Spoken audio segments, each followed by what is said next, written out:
मैं प्रस्ताव करता हूं कि दिल्ली नगर निगम अधिनियम 1957 का और संशोधन करने वाले विधेयक पर विचार किया जाए।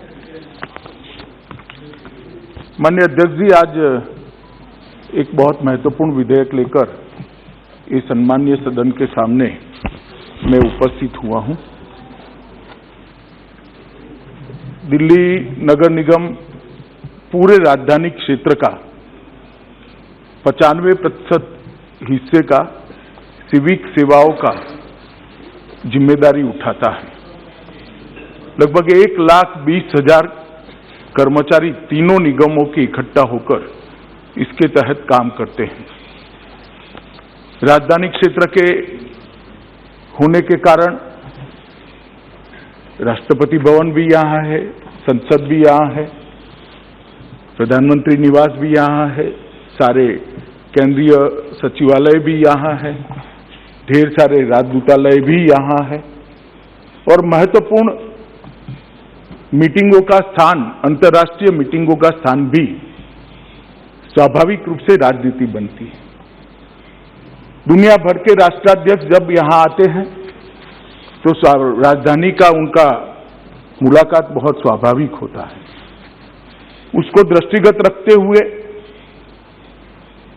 इस सिविक सेवाओं की जिम्मेदारी का निर्वहन दिल्ली के तीनों कॉरपोरेशन ढंग से उठा पाए, वो बहुत जरूरी है।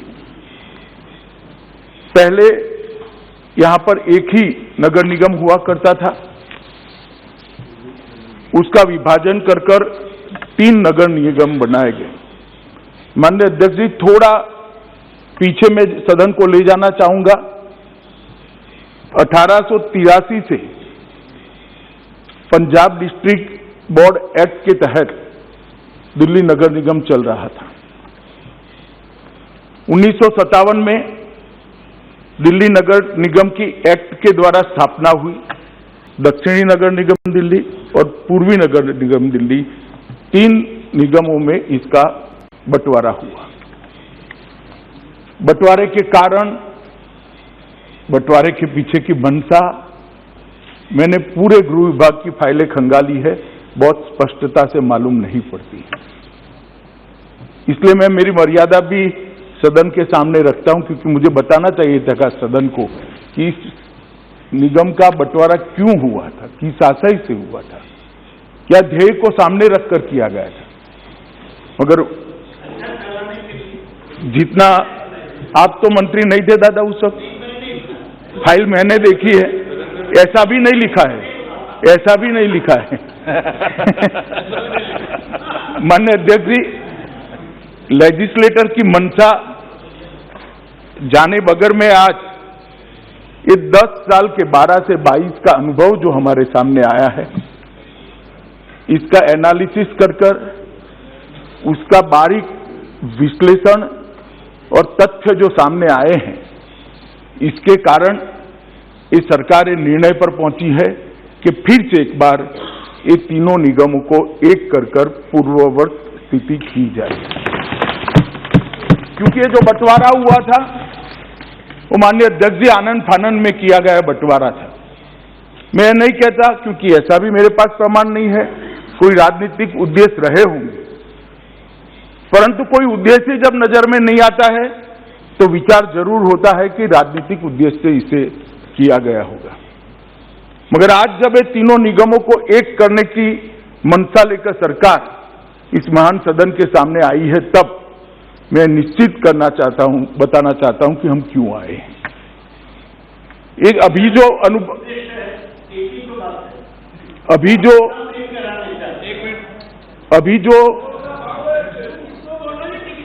जो तीनों निगमों के 10 साल चलने के बाद चीजें सामने आई हैं, वो ये है कि तीनों निगमों के बीच में नीतियों के बारे में एकरूपता नहीं है। एक ही शहर के 3 हिस्सों में अलग अलग नीतियों से निगम चलते हैं, क्योंकि नीतियों की चलाने की, निर्धारित करने की शक्ति हर एक निगम में निहित है। हर निगम के बोर्ड को अधिकार है कि वो अपने चलाने की नीतियों को तय करें। कार्मिकों की सेवा की शर्तों में और स्थितियों में भी एक रूपता नहीं रही है। ये एनोमली के कारण ढेर सारा असंतोष कार्मिकों के बीच में भी नजर में आया है और संसाधनों और दायित्वों का जब निगमों को बांटा गया तब बहुत सोच समझकर इसका बंटवारा नहीं किया गया। 3 निगम में से एक निगम तो हमेशा सरप्लस रहेगा उनकी इनकम की दृष्टि से और बाकी 2 निगमों की लायबिलिटी ज्यादा होगी मगर इनकम कम होगी। तो निगमों को बांटते वक्त भी संसाधन की प्राप्ति और संसाधन के खर्च के बीच के संतुलन की व्यवस्था उस वक्त देखी नहीं गई है। इसके कारण ढेर सारी ऐसी परिस्थितियां खड़ी होती है कि जो लोग चुनकर आते हैं उनको निगम चलाने में बड़ी तकलीफ होती है। और मैं निश्चित रूप से कहना चाहता हूं, जिम्मेदारी के साथ भी कहना चाहता हूं, क्योंकि मुझे मालूम है विपक्ष के मेरे मित्र इस पर सवाल भी उठाएंगे, मुझे पूछेंगे भी, बाद में मुझे जवाब भी देना है, मगर निश्चित रूप से जिम्मेदारी के साथ कहना चाहता हूं कि दिल्ली सरकार यहां पर स्टेप मदर एटीट्यूड के साथ ये नगर निगमों के साथ व्यवहार कर रही है। एक सौतेली मां जैसा व्यवहार हो रहा है और इसके कारण ये सारे नगर निगम अपनी ड्यूटियों का, अपने दायित्वों का निर्वहन करने के लिए अपने आप को पर्याप्त संसाधनों से लैस नहीं पा रहे। इसलिए ये जो बिल लेकर मैं आया हूं उसमें इतने उद्देश्य ये बिल के द्वारा मैं सदन के सामने रखना चाहता हूं। जो 3 नगर निगम है इसको एक कर फिर से एक बार दिल्ली नगर निगम एक बनाया जाए।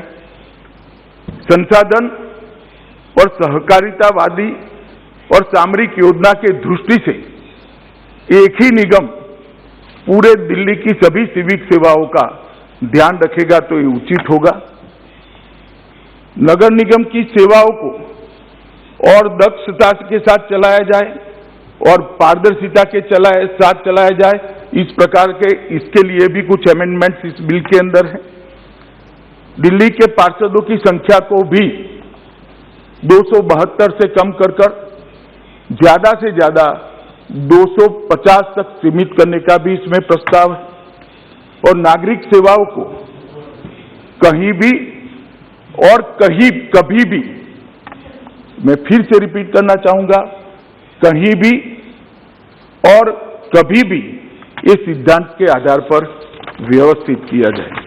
माननीय अध्यक्ष जी, जब मेरे साथी मंत्री बिल को सदन में रखे तब मैंने मेरे विपक्ष के मित्रों ने कुछ आपत्तियां उठाई थी। कुछ तो संवैधानिक आपत्तियां थी, कुछ राजनीतिक उद्देश्यों के लिए उनकी टिप्पणियां थी। उसको मैंने बारीकी से पढ़ा है।